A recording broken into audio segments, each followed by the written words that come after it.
Mesdames et messieurs, chers compatriotes, le 3 décembre de chaque année, le monde entier célèbre la Journée internationale de la personne vivante avec handicap.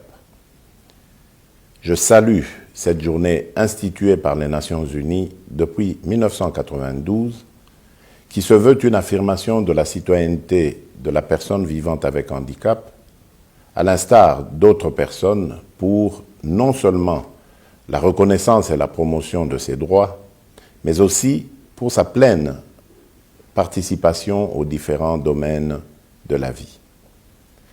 C'est ici l'occasion pour moi de réaffirmer ma détermination d'œuvrer à l'égard de ceux qui, du reste, guident ma vision de la République démocratique du Congo pour l'inclusion des personnes handicapées et autres personnes vulnérables et promouvoir ainsi l'égalité de tous les Congolais.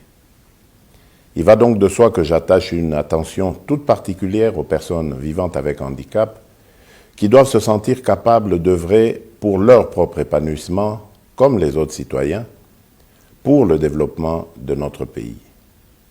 C'est ce que j'appelle égalité des chances.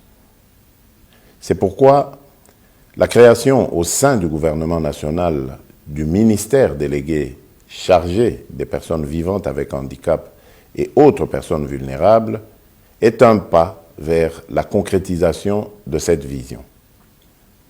Je m'engage du reste à multiplier les mesures dont je suivrai personnellement l'évolution pour que ces personnes soient prises en compte dans les secteurs de la vie nationale.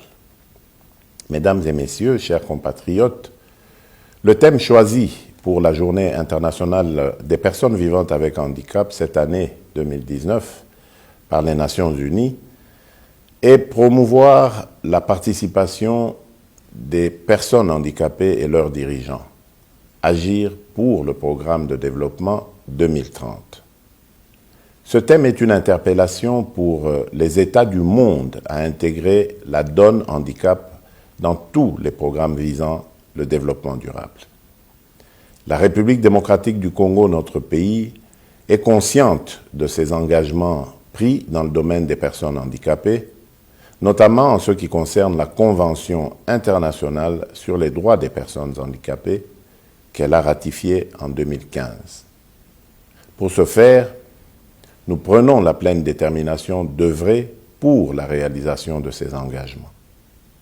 C'est ainsi que j'appelle toutes les institutions du pays à travailler pour la création d'une société inclusive où la reconnaissance et la promotion du droit à la différence seront une réalité dans tous les secteurs, à savoir l'éducation, la santé, le sport, la culture, l'environnement, la sécurité, l'économie nationale et autres. Je mettrai un accent particulier sur la situation des femmes et des enfants handicapés qui nécessitent une double attention du fait de leur marginalisation. Ils peuvent compter sur ma détermination.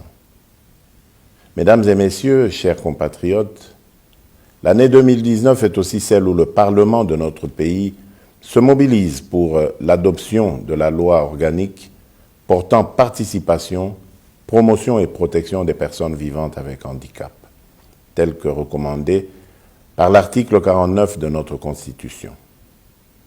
À cet effet, j'encourage l'Assemblée nationale et le Sénat qui ont déjà inscrit dans leur calendrier l'examen et l'adoption de ce projet de loi à faire diligence afin de doter le pays d'un outil particulier devant encadrer, entre autres, la question de la représentativité des personnes vivantes avec handicap.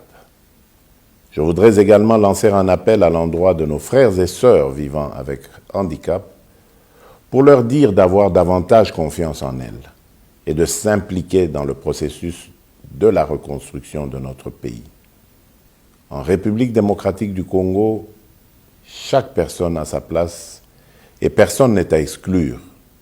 Le pays a besoin de la contribution de tout le monde. Que vive la République démocratique du Congo, que vive l'inclusion de la personne handicapée et autres personnes vulnérables, que Dieu bénisse la République démocratique du Congo. Je vous remercie.